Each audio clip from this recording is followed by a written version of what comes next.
Queridos irmãos, a paz do Senhor, glória a Jesus por mais um dia de estudo, né? Uma noite, na verdade, para nos prepararmos para a próxima lição e desta feita a última lição desse glorioso trimestre.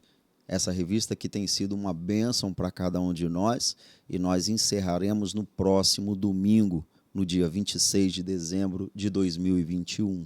Que bênção! Atravessamos mais um ano na presença do Senhor, estudando a sua santa e gloriosa palavra. Somos aqui da Primeira Assembleia de Deus, Coqueiral de Itaparica. A nossa igreja está situada na Avenida Saturnino Rangel Mauro, número 162, Coqueiral de Itaparica, Vila Velha. E estamos sempre aqui às quartas-feiras, às 20 horas, trazendo para você, professor da escola dominical, um estudo para que melhore, para que acrescente o seu conhecimento e enriqueça a sua aula. É um prazer muito grande estar com você aqui. Sou o pastor Elvis e lhe saúdo com a paz do Senhor. Pastor Mário. Saúdo a todos com a paz do Senhor, neste programa que é o último, né? Podemos assim dizer, que antecede o Natal dessa lição, porque nós sabemos que a lição que estudaremos hoje e no próximo domingo é a última lição desse trimestre. Na próxima semana também já começaremos a lição do primeiro trimestre do ano de 2022. Então, que esta última lição venha nos trazer muita bênção, muito aprendizado e muita edificação espiritual. É verdade. E falando em Natal, eu quero aqui fazer um convite muito especial para vocês, que neste próximo domingo, 26, nós, além de termos a Escola Bíblica Dominical de manhã, às 8h30 da manhã, aqui na igreja presencial, nós estaremos num grande culto de Natal à noite, com o nosso coral e orquestra, apresentando uma belíssima cantata, um musical de Natal, e será um prazer muito grande ter você aqui. Venha, traga a sua família, uma apresentação feita com muito carinho, com muito amor, debaixo de oração, e o Senhor tem muito a falar contigo nesse próximo domingo, dia 26, às 18 horas. É o nosso culto da noite, e este culto todo especial, um culto de Natal com a apresentação do coral e da orquestra Adonai num grande culto de louvor e de adoração. Será uma bênção, um prazer muito grande te receber aqui em nome de Jesus. Vamos orar antes de iniciarmos a nossa lição? Querido e eterno Deus, bendito Pai Celestial, Senhor, nós te agradecemos por mais uma oportunidade, mais um dia que o Senhor nos concede em tua presença, e desta feita vamos agora estudar um pouco sobre a tua palavra. Que o Senhor ministre a cada coração, que teu Espírito Santo esteja conosco, entre nós, falando, revelando, mostrando, iluminando, que a tua palavra seja de forma maravilhosa ministrada a cada professor, para que possa também ministrar aos seus alunos no próximo domingo. Que o Senhor nos ajude, em nome de Jesus. Amém. Amém. Queridos irmãos, a última lição deste trimestre se tem o título da Gloriosa Esperança do Apóstolo. Foi uma revista espetacular, maravilhosa. O apóstolo Paulo, lições de vida e ministério do apóstolo dos gentios para a igreja de Cristo. Que bênção, que comentarista, que glória foi toda essa lição. Ficamos muito felizes e honrados por poder estudar a palavra do Senhor dessa forma tão bonita e tão bem feita. O textuário desta lição de número 13 nos fala o seguinte: mas nós, que somos do dia, sejamos sóbrios, vestindo-nos da couraça da fé e do amor e tendo por capacete a esperança da salvação. 1 Tessalonicenses capítulo 5, versículo 8.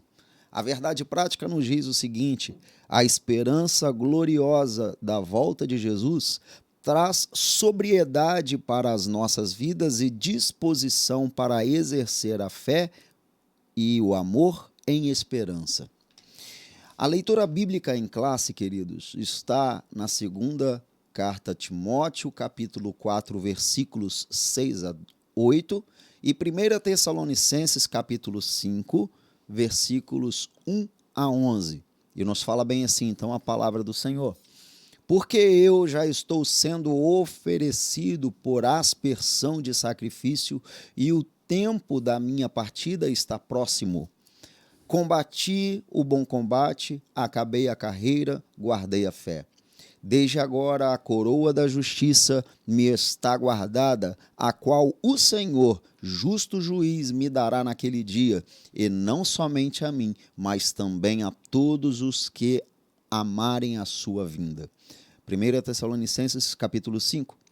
Mas, irmãos, acerca dos tempos e das estações, não necessitais de que se vos escreva, porque vós mesmos sabeis muito bem que o dia do Senhor virá como um ladrão de noite. Pois que, quando disserem a paz e segurança, então lhes sobrevirá repentina destruição, como as dores de parto àquela que está grávida, e de modo nenhum escaparão. Mas vós, irmãos, já não estáis em trevas para que aquele dia vos surpreenda como um ladrão. Porque todos vós sois filhos da luz e filhos do dia. Nós não somos da noite nem das trevas. Não durmamos, pois, como os demais, mas vigiemos e sejamos sóbrios. Porque os que dormem, dormem de noite, e os que se embebedam, embebedam-se de noite. Mas nós, que somos do dia, sejamos sóbrios, vestindo-nos da couraça da fé e do amor, e tendo por capacete a esperança da salvação.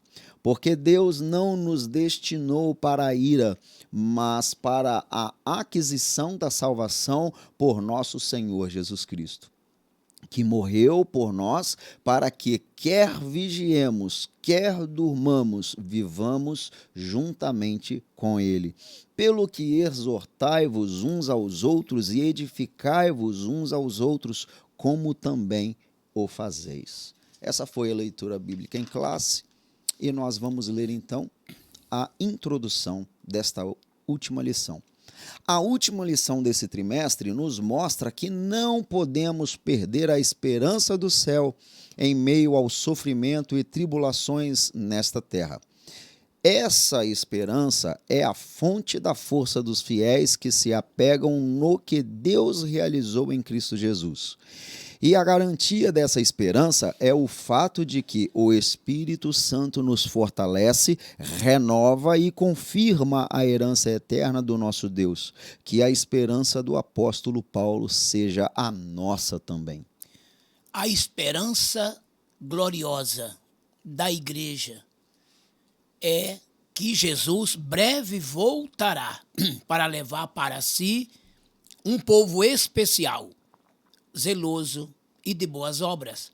Tito capítulo 2, versículo 4. O próprio Paulo, que estudamos durante essas 13 preciosas lições, nos deixa este ensinamento. Se esperássemos em Deus somente nesta vida, seríamos os mais miseráveis de todos os homens. 1 Coríntios 15, 19. A esperança da igreja, ela transcende os portais desta vida em direção à eternidade. Nós esperamos em Deus. Disse Paulo também a Timóteo, capítulo 4, versículo 10, da sua primeira epístola, porque esperamos em Deus, que é um Deus vivo, que é o Salvador de todos os homens, principalmente dos fiéis. Então, a esperança da igreja, ela é imorredoura.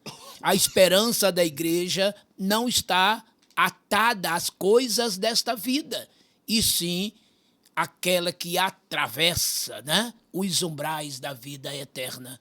Como está a tua esperança? Paulo, nas suas lutas, em todo o seu jornadear, Ele nunca deixou que a esperança se apagasse. E ele disse: alegrai-vos na esperança, perseverai na oração, sede pacientes na tribulação. Que texto que Paulo nos deixou, né? Romanos, capítulo 12, versículo de número 12. Então anote bem esse texto. Seja sempre um crente alegre na esperança, sabendo que breve estaremos com o Senhor. Muito bem, queridos. Nós vamos nessa lição ressaltar algumas coisas, né? O primeiro ponto, a gente vai ressaltar a consciência de Paulo diante da morte.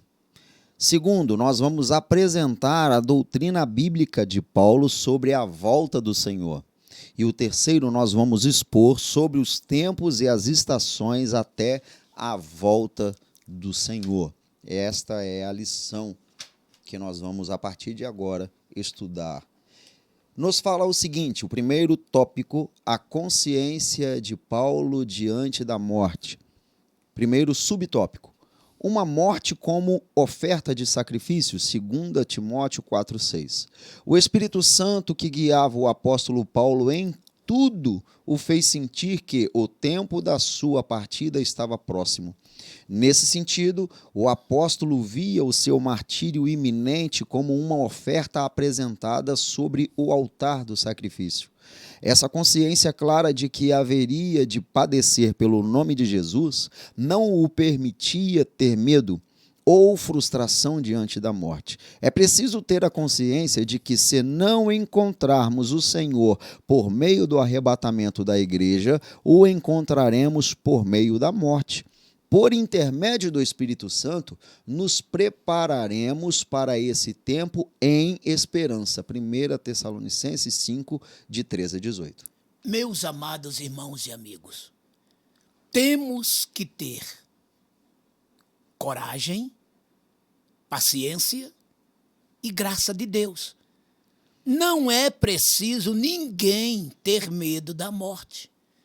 A morte, meus amados, ela é terrível para quem é descrente.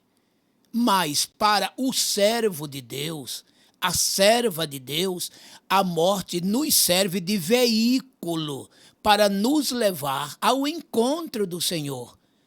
Leia 1 Tessalonicenses, capítulo 4, versículos de 13 até o 18, que é o texto que fala do arrebatamento da igreja, mas os versículos 13, 14 e 15, Paulo, maravilhosamente inspirado pelo Espírito Santo, ele consola a igreja do Senhor dizendo: não quero, irmãos, que sejais ignorantes acerca dos que dormem, como os demais que não têm esperança. Olha que texto lindo. E no versículo 14 ele diz que quando Jesus vier nos buscar, aqueles que morreram, ele virá para ressuscitá-los. E no versículo 16 desse capítulo 4 ele diz que os mortos ressuscitarão primeiro e os vivos serão transformados. Então a morte não é o fim, nem para o crente e nem para o descrente. Infelizmente, para o descrente, será tormentos eternos, mas para os crentes serão delícias celestiais, gozo perene na presença do Senhor nosso Deus. Então, precisamos estar prontos, preparados para este momento, porque a morte não é o fim. Apenas deixaremos de existir momentaneamente em corpo, mas após a ressurreição estaremos vivos para sempre com o Senhor nos céus, ao lado daqueles que também conosco morrerem em Cristo Jesus. E, é claro, se estivermos vivos no arrebatamento, então seremos transformados. Mas a morte não é para assustar ninguém, principalmente quem é crente em Jesus, quem é servo de Deus. Repito, a morte só vai servir para ser um veículo para nos levar ao paraíso eterno. Isso aí. Segundo subtópico, combati o bom combate. 2 Timóteo 4:7. Agora o apóstolo faz uma análise de sua trajetória. Ele combateu o bom combate. Desde quando Paulo teve o encontro com Cristo, indo para Damasco, até o momento próximo de sua morte, muitas experiências ocorreram em sua vida. É notória a total entrega do apóstolo. Muitas perseguições, provações, injustiça, plantações e confirmações de igrejas. De fato, o apóstolo entregou a sua vida integralmente à causa do evangelho. Ele combateu o bom combate. Que combate nós estamos combatendo? Essa causa é a nobre causa do evangelho? Que o autoexame de Paulo seja exemplo para nos autoexaminarmos também. A vida de Paulo é um legado para todos nós. Olhe bem o que Paulo chama de bom combate. Leia 2 Coríntios, capítulo 11, a partir do versículo 12 em diante. Você vai ver ali a trajetória de Paulo, enfrentando os falsos apóstolos, os falsos ministros, os falsos obreiros. E ele começa então a citar uma lista de perseguições intermináveis, muitas lutas, naufrágios, apedrejamentos, né? Fome, sede, jejuns muitas vezes, vigílias também, perseguições dos falsos irmãos, enfim, é muita coisa que Paulo passou. Entretanto, ele não reclamou de nada disto. E o que mais ele ensinava é que todos os que quisessem viver em Cristo Jesus padeceria tribulações, perseguições, 2 Timóteo 3:12. Então a vida de Paulo foi uma vida de muito sofrimento. Agora, em meio a tudo isto, ele plantou muitas igrejas, ele ganhou milhares e milhares de vidas para Deus. E no final de tudo isto, o que é que ele disse? Combati o bom combate. E ele era tão calejado nisto tudo, meu irmão, minha irmã, meus amigos, olha o que ele chegou a dizer: estas leves e momentâneas tribulações nos trará um peso de glória muito excelente. 2 Coríntios 4:17.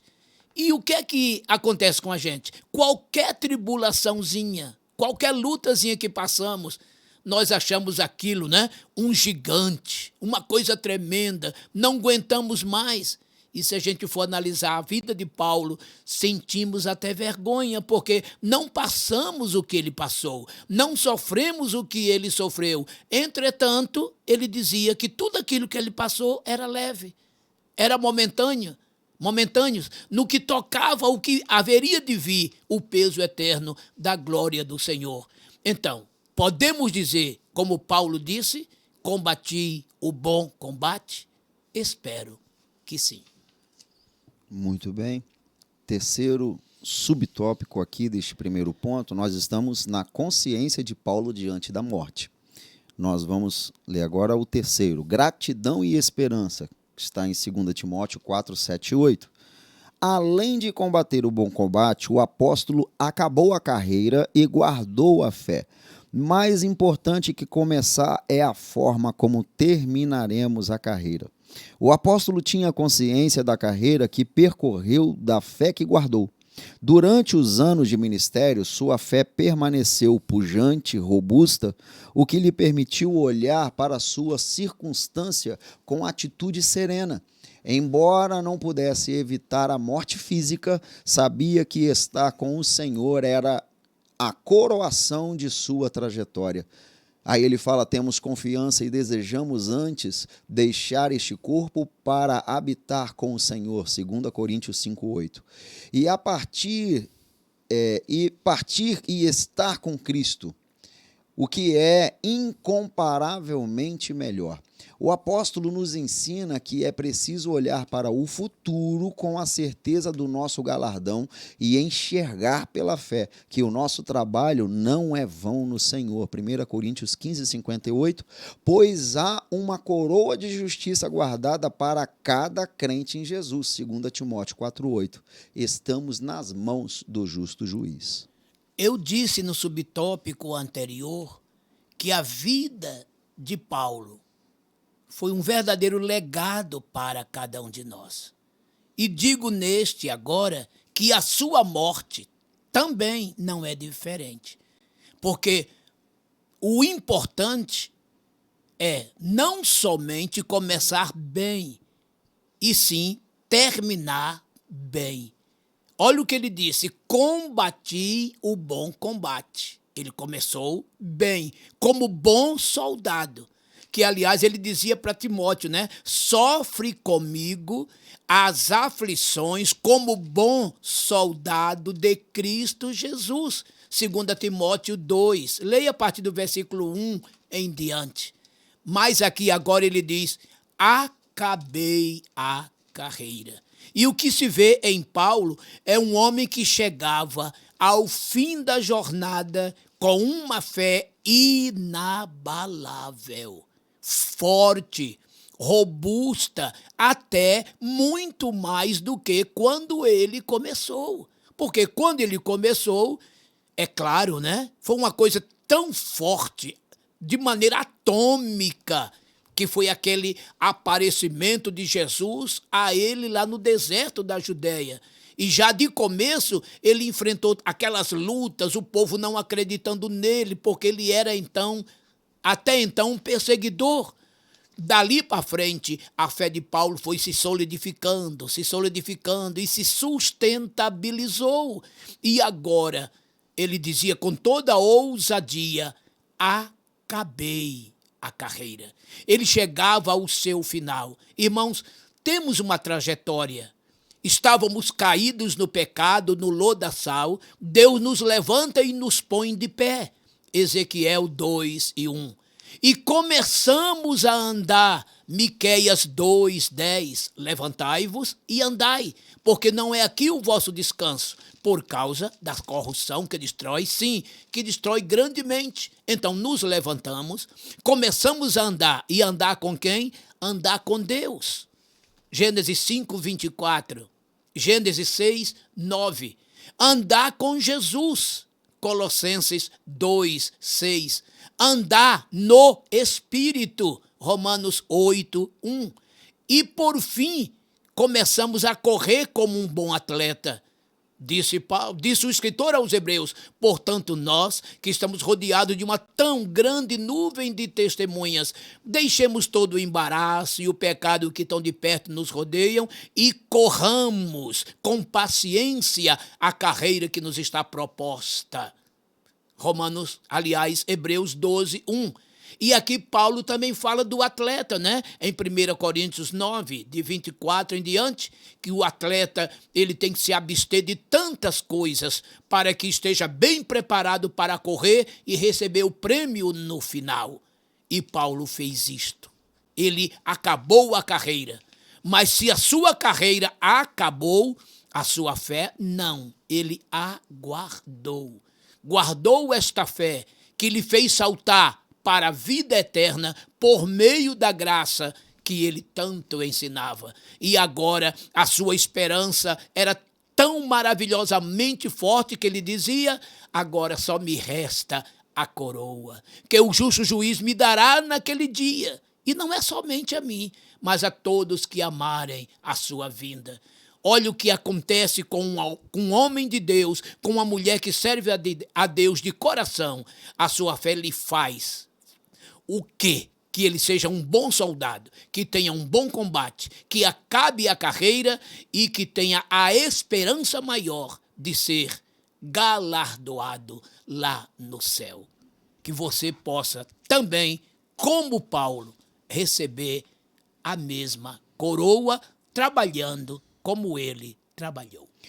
Queridos, na lição passada nós vimos que nós tratamos da coragem do apóstolo diante da morte, né? E nós precisamos mostrar para os nossos alunos a coragem de Paulo diante da morte, mas essa coragem tinha a base, a esperança cristã no porvir, o que viria depois, né?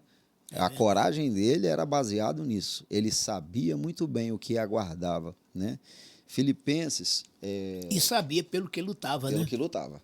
Filipenses, capítulo 1, ele até cita aqui, mas eu gostaria de colocar um pouquinho mais até do que o comentarista colocou. Ele botou Filipenses 1, 23, mas eu queria puxar desde o 21. Porque para mim o viver é Cristo. Aleluia. Hoje, viver é Cristo. O presente nós estamos respirando isso. O viver é Cristo. E o morrer é lucro, é ganho. Mas se o viver na carne me der fruto da minha obra, não sei. Então, o que devo escolher? Mas de ambos os lados estou em aperto, tendo desejo de partir e estar com Cristo, porque isso é ainda muito melhor. Essa coragem que esses homens tinham era embasado na esperança do porvir, do que eles sabiam que viria depois, que é muito melhor do que o que está aqui, do que a gente está vivendo hoje. Existia um ideal. Existia ideal. Né? Segundo, a doutrina bíblica de Paulo sobre a volta do Senhor. Nós vimos a consciência, né, diante da morte. Agora, a doutrina bíblica de Paulo sobre a volta do Senhor. Primeiro, a volta do Senhor é em 1 Tessalonicenses. O capítulo 5 de 1 Tessalonicenses inicia com uma conjunção, mas, para retomar a ideia lógica do capítulo 4, em que Paulo fala sobre a ressurreição dos mortos em Cristo, na mesma ocasião em que ocorrerá o arrebatamento dos vivos em Cristo. Assim, o capítulo 5 é a continuidade acerca do assunto da parousia, ou seja, a volta do nosso Senhor, iniciado no capítulo anterior, que é o capítulo 4. Verdadeiramente, é o que acontece nesse capítulo 5, a continuação do capítulo 4.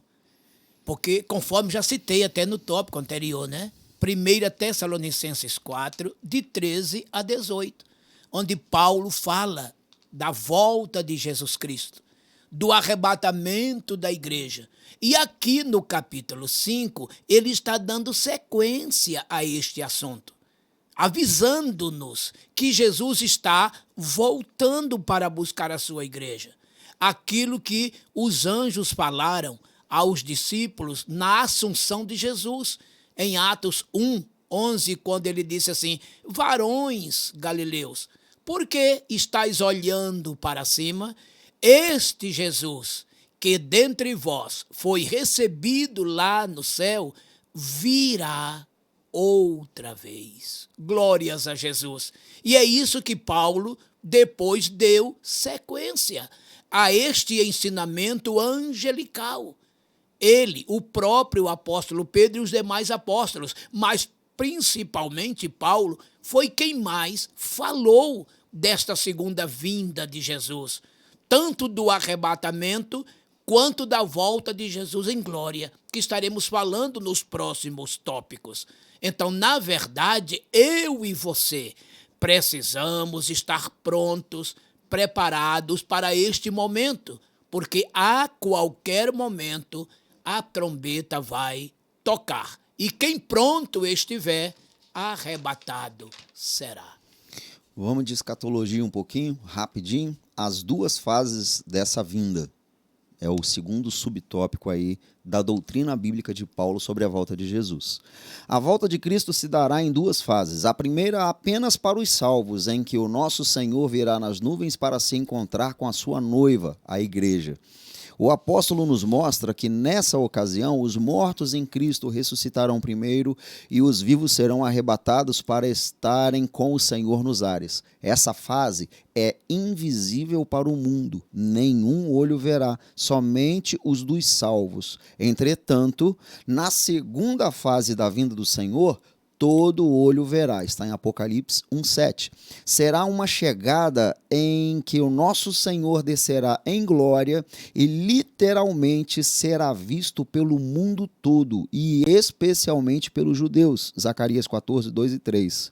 Nessa ocasião, Jesus Cristo livrará pessoalmente a nação de Israel dos exércitos confederados pelo anticristo, desfazendo-os com o seu poder e vencendo o anticristo, o falso profeta e o diabo, para implantar o reino do milênio. Apocalipse 19, de 11 a 16. Então, meus irmãos, a segunda vinda de Jesus, ela se divide em duas etapas distintas. A primeira etapa é o arrebatamento da igreja. 1 Tessalonicenses 4, de 13 a 18. 1 Coríntios 15, 51 até o 54. Esses dois textos nos relatam como acontecerá o arrebatamento da igreja, onde os mortos ressuscitarão primeiro, os vivos serão transformados e juntos voaremos e nos encontraremos com o Senhor nas nuvens. E disse Paulo no versículo 18 de 1 Tessalonicenses 4, consolai-vos uns aos outros com estas palavras. Já no texto de Coríntios ele diz, eis que aqui vos digo um mistério, nem todos dormiremos, mas todos seremos transformados no momento, num abrir e fechar de olhos, ante a última trombeta. A trombeta soará, os mortos ressuscitarão, os vivos serão transformados, porque convém que este corpo que é mortal se revista da imortalidade. O que é corruptível, que é esse corpo agora, se revista da incorruptibilidade. Quando isso que é mortal se revestir da imortalidade, e quando isto que é corruptível se revestir da incorruptibilidade, cumprir-se-á a escritura que diz, tragada foi a morte pela vitória. Então a igreja será arrebatada. Muito bem. 7 anos depois acontecerá a segunda fase, porque a igreja estará no céu nesse período dos 7 anos, a igreja será avaliada pelas obras feitas na terra e receberá galardão, Apocalipse 22, 12, 1 Coríntios 3, de 12 a 15, e depois haverá as bodas do Cordeiro, o casamento simbólico da noiva com seu noivo, igreja, Jesus, não é? Apocalipse 19, de 7 a 9. E no final do 7º ano, a igreja desce com Jesus. Na terra estará acontecendo o período da grande tribulação e os judeus muito sofrerão. Então, ele citou aqui Apocalipse 1:7, mas eu quero ainda citar também Mateus capítulo 24, versículos 29 a 31. Esse texto também diz respeito à segunda fase. E além de Zacarias 14, 2 e 3, que ele já citou, eu também quero citar Zacarias 12, 10. Da mesma forma que no Apocalipse, os judeus olharão o Messias a quem transpassaram e se arrependerão amargamente. Todo Israel se converterá naquele final da grande tribulação. E neste momento o anticristo é derrotado pelo verdadeiro Cristo, ele e suas tropas. E a partir daí os judeus convertidos entrarão para o milênio. E a igreja também com seus corpos gloriosos entrarão com Cristo para o milênio, e logo após haverá o julgamento das nações, o milênio, e assim por diante, até chegarmos na eternidade. Mas aqui está a segunda vinda de Jesus, dividida nas duas etapas, né? O arrebatamento da igreja, parousia, chegada rápida, tomada de assalto, e depois a segunda fase, quando todo olho verá, no grego epifaneia, revelação, todo olho verá. Terceiro, continuando aí depois, né, do segundo aí, o terceiro subtópico fala sobre a grande tribulação. Não passaremos pelo período do juízo divino, denominado de a grande tribulação. A igreja de nosso Senhor será retirada antes do período de derramamento do santo juízo. Quando o anticristo instalar o seu governo mundial, não estaremos mais aqui. Ao final desse período, junto de Cristo, contemplaremos a destruição do anticristo e do falso profeta no lago de fogo, como está em Apocalipse 19, 20. esse ensinamento mostra aos Tessalonicenses, bem como à igreja atual, que vale a pena confiar e esperar a volta do Senhor. A grande tribulação terá um período de 7 anos que acontecerá após o arrebatamento da igreja e terminará na segunda fase, quando Jesus vier com a igreja para destruir o anticristo. Daniel 9, 27 fala desta semana que o anticristo tomará conta do mundo e que na metade da semana a aliança será quebrada pelos judeus, é claro, e o anticristo, furioso por conta desta quebra de aliança, perseguirá Israel. E esse versículo 27 do capítulo 9 de Daniel, no Apocalipse, Deus em João detalha esse versículo, irmãos, dos capítulos 6 até o 18 do Apocalipse. São 13 capítulos do Apocalipse destinados, 13 capítulos do Apocalipse destinados só para a grande tribulação. Nesta grande tribulação acontecerão os juízos dos selos, das trombetas e das taças. Serão juízos severos e tremendos de Deus sobre o mundo, sobre os habitantes da terra. Mas, como disse o comentarista, nós, a igreja, teremos subido antes. Não passaremos por esse terrível período. Estaremos em gozo perene no céu, na glória de Deus. Muito bem, queridos, nós vemos aqui, estudamos a primeira, é a consciência de Paulo diante da morte. Nós vimos uma morte como oferta de sacrifício, combati o bom combate, gratidão e esperança. Acabamos de ler agora, de estudar a doutrina bíblica de Paulo sobre a volta do Senhor, A volta do Senhor em 2 fases, a grande tribulação. Vamos caminhando para o terceiro e último tópico desta lição, que é dos tempos e das estações até a volta do Senhor. O primeiro subtópico nos fala o seguinte: uma atenção à expressão dos tempos e das estações. Os termos tempos e estações também foram usados pelo Senhor Jesus em seu último discurso aos seus discípulos, logo depois de sua ressurreição. Não vos pertence saber os tempos e as estações que o Pai estabeleceu pelo seu próprio poder. Atos 1:7.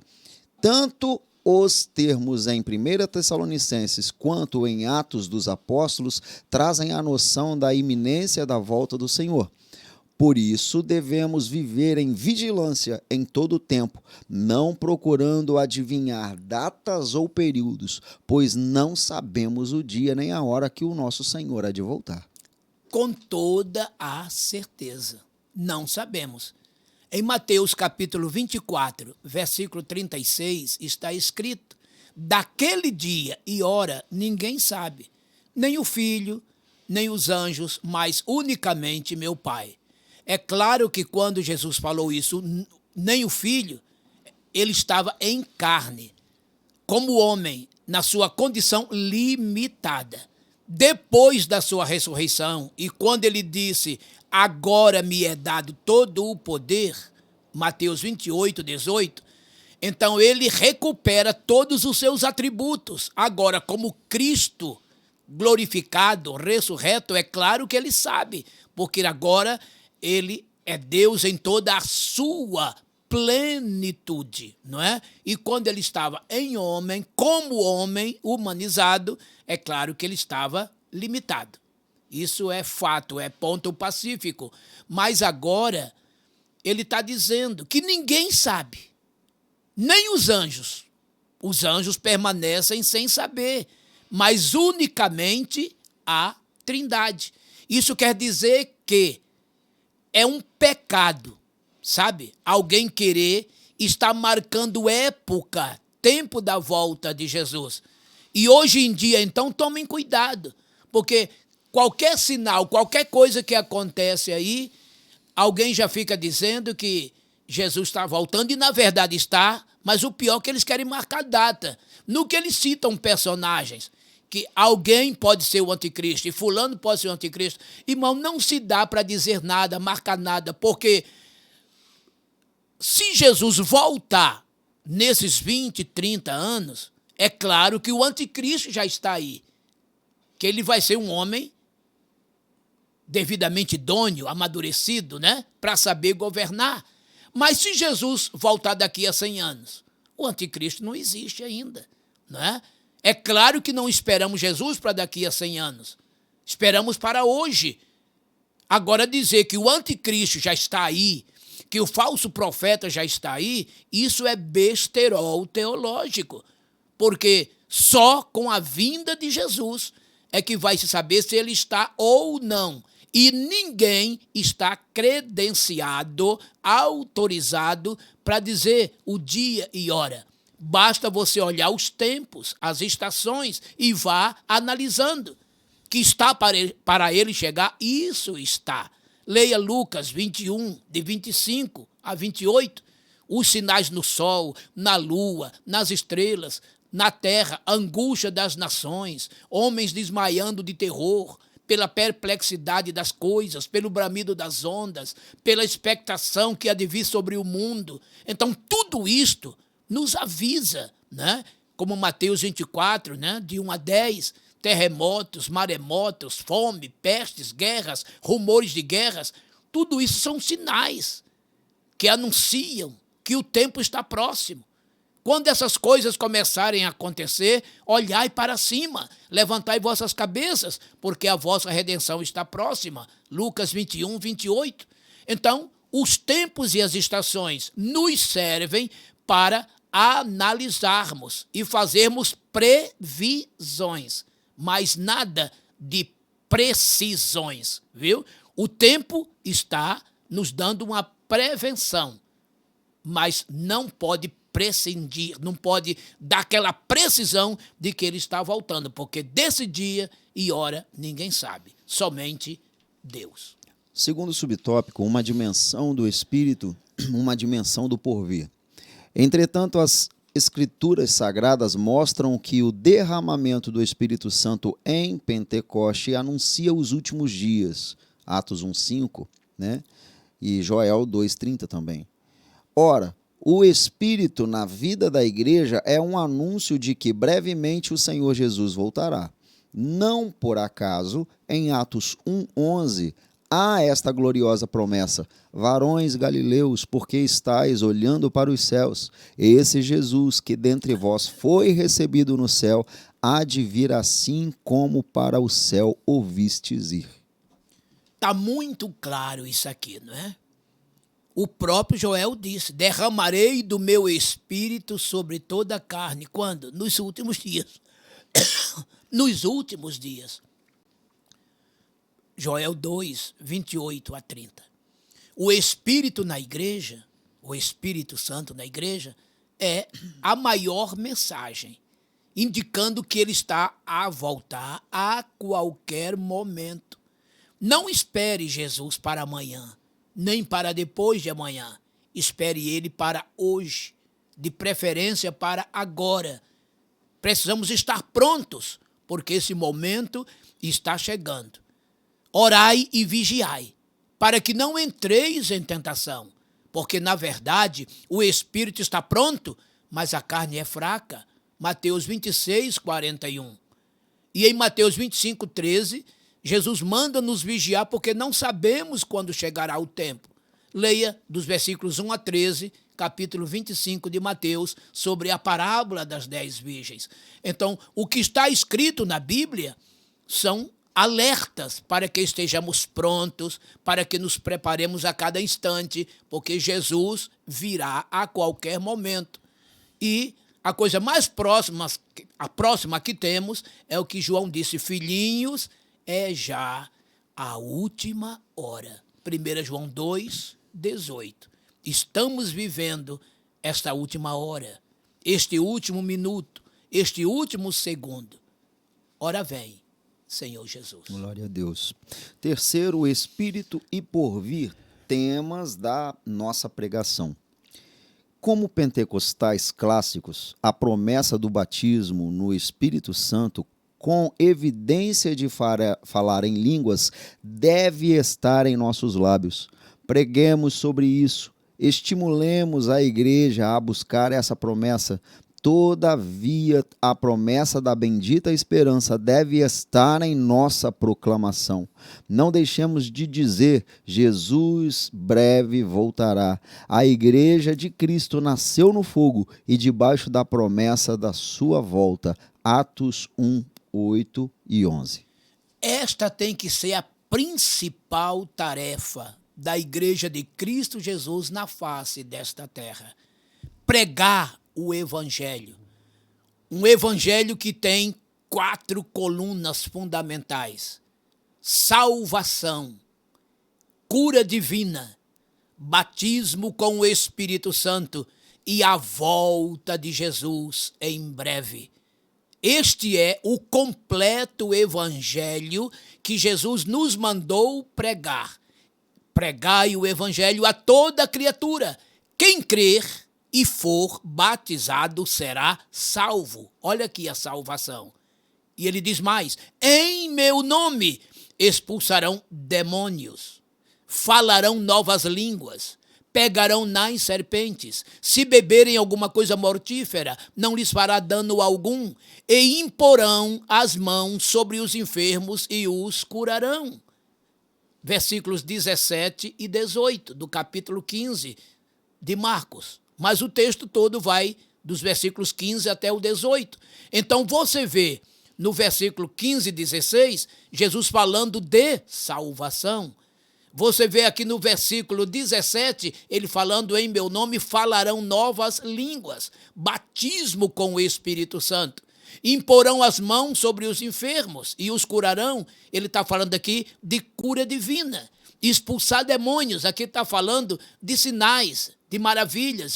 Jesus expulsando demônios no seu próprio nome, através da gente. E a sua volta. Ele virá outra vez. Olha aqui como o evangelho é completo, né? Atos 1:11. Então ele salva, ele cura, ele batiza com o Espírito Santo. Ele virá outra vez. Esta é a gloriosa esperança da igreja. Não estamos aqui para brincar, nem estamos aqui para ficar. O ideal dos apóstolos era de um dia encontrar-se com Jesus. E por isto eles não tinham a menor preocupação em morrer. Eles não tinham o menor medo da morte. E assim temos que ser. Não temos que ter preocupação para morrer. Não temos que ter medo da morte. Por quê? Porque a morte só nos servirá para encontrarmos com o nosso Jesus e com ele morarmos para sempre. Repetindo o que já disse, termino a minha fala dizendo: ora vem, Senhor Jesus. Glória a Jesus. A conclusão desta revista, no caso da lição e da revista inteira, né? A bendita esperança de Paulo deve ser a nossa. Ao longo do ministério do apóstolo, somos estimulados a viver no Espírito e, ao mesmo tempo, em vigilância, preparando-nos para o encontro com o nosso Senhor. Que vivamos no Espírito, aguardando a bendita esperança. O Senhor Jesus pode voltar a qualquer momento para arrebatar a sua noiva. Andemos, queridos irmãos, no Espírito. Deus, Ele tem o melhor para nós. Deus tem o melhor para a sua vida. Jesus está voltando. Acorda, crente, vigia, pois não vai demorar e a gente vai embora. Em nome de Jesus. Aleluia. Amém.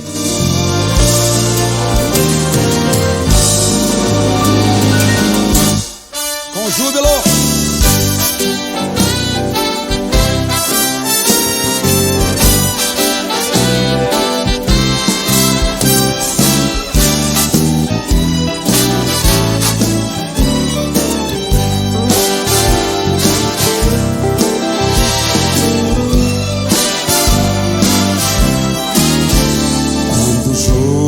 Passarmos unidos e entrarmos no céu, veremos lá como a areia da praia nos remir.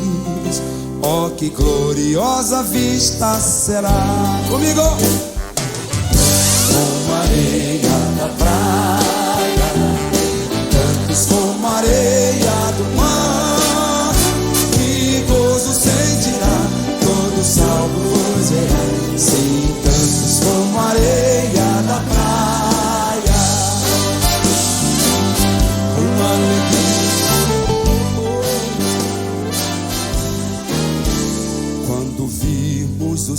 salvos do mundo, que a morte jamais alcançará, se saudarem com gozo profundo. Vocês, oh, que gloriosa vista será. Como areia da praia, antes como areia do mar, que gozo sentirá todo salvo poderá, sim, antes como areia da praia.